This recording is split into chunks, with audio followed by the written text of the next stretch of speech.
offer you an elaboration of your idea. So let's say a kid wants to be Batman. Well, that's right, because that's why he's reading the comics, and that's why he's going to the billion-dollar Marvel movies that or DC movies that portray these superheroes out on the screen. It's because the kid is acting them out in imagination, is trying on an ideal.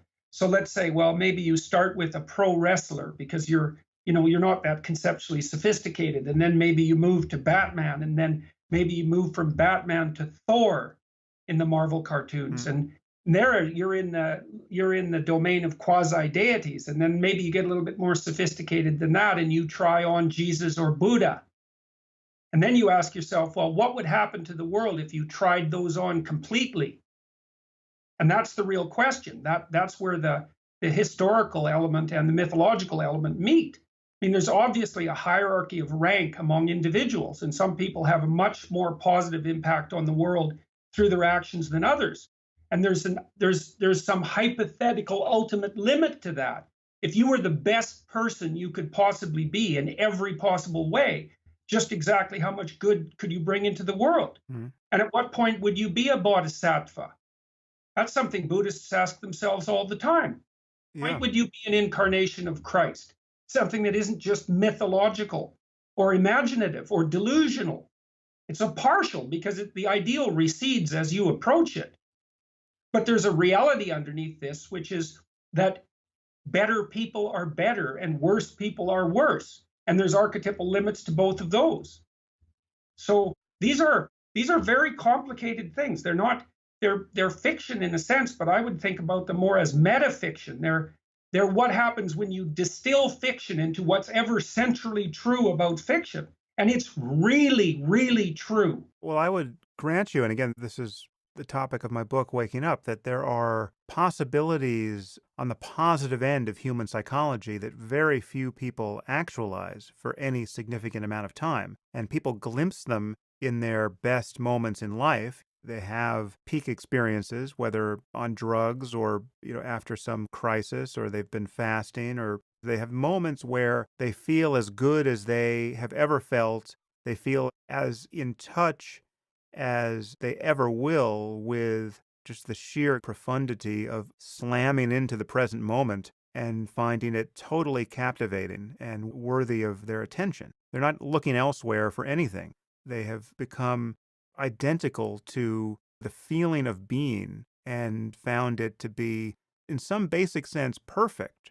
Now, that's available to us as human beings, and there's not much of a scientific story to tell about it at the moment.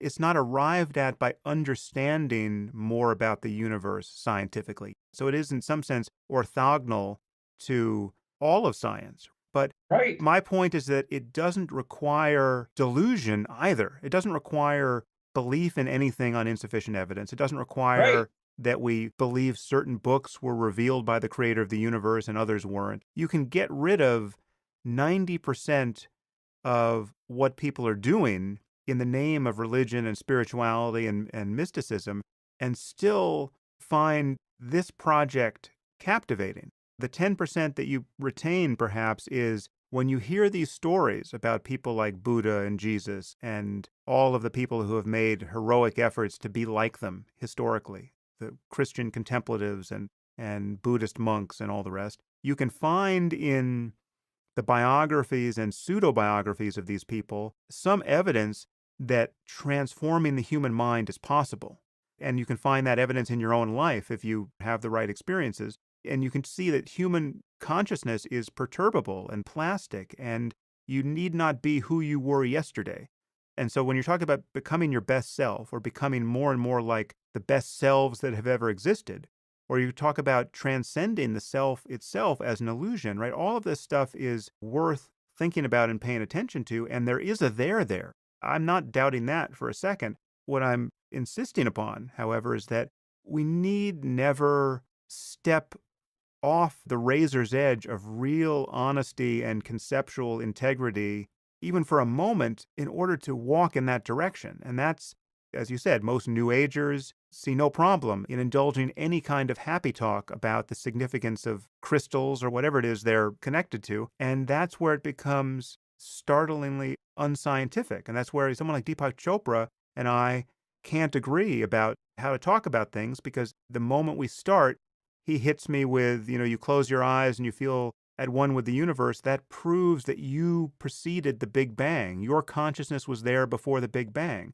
Now, of course, it proves nothing of the kind. That's where he becomes a pseudoscientist. And so, what I'm arguing for is that we just remain attentive to honest talk about what we know about reality, even while we have deep experiences and seek them out by whatever means. And again, I will grant you that there are means that would amount to a kind of internal costume party where you can think in terms of myth. If you said to me, Sam, I want you to think of the rest of your day in terms of the hero archetype. What are you doing today to slay the dragon and bring back that hoarded wealth to your community? That's a pattern of thought that I have no question could have some utility, right? Well, that's what we were doing today, Sam. Right. But again, the crucial bit is that in doing that, I'm not making claims to knowledge about the ethereal existence of archetypes. There's no, Akashic record or collective unconscious. I'm not making claims of that kind at all in order to find this way of thinking useful. And I'm not aligning myself with any provincial tradition of myth making, i.e., a religion, and claiming that my religion is better than others, which is, as we see every time we open the newspaper, a divisive game that we have to figure out some way of unraveling. Right, we do. And I mean, your emphasis on clear-headed thinking. I mean, this is part of the reason why I wanted to talk to you. I mean, certainly one of the things that you demonstrated the first time we talked was your capacity for clear-headed thinking. I mean, you're crazily incisive and laser focused, and those are extraordinarily useful attributes. And that's partly why I thought it would be so useful for us to have a conversation. I'm an advocate of critical thinking. We have to get this right. But having said that, the abandonment of all value structures, which is, say, the postmodernist perspective, isn't a way forward, because it leads to a situation where people are going to be unconsciously possessed by far more foolish ideas than they left behind them. You're certainly not getting that in me. I'm not advocating that we abandon value structures. To the contrary, the value that we should have in hand, perhaps before any other, is the one you referenced earlier, which is honesty on Yes. every level, because it's the only thing, when you're talking about honest speech, it's the only thing that allows us to course correct collectively. It's the only thing. Yes, exactly. If you're going to lie to me, then you are denying me your view of reality. And insofar as you have a view that can be useful to me, we're now playing a game that is not at all optimized for course correction.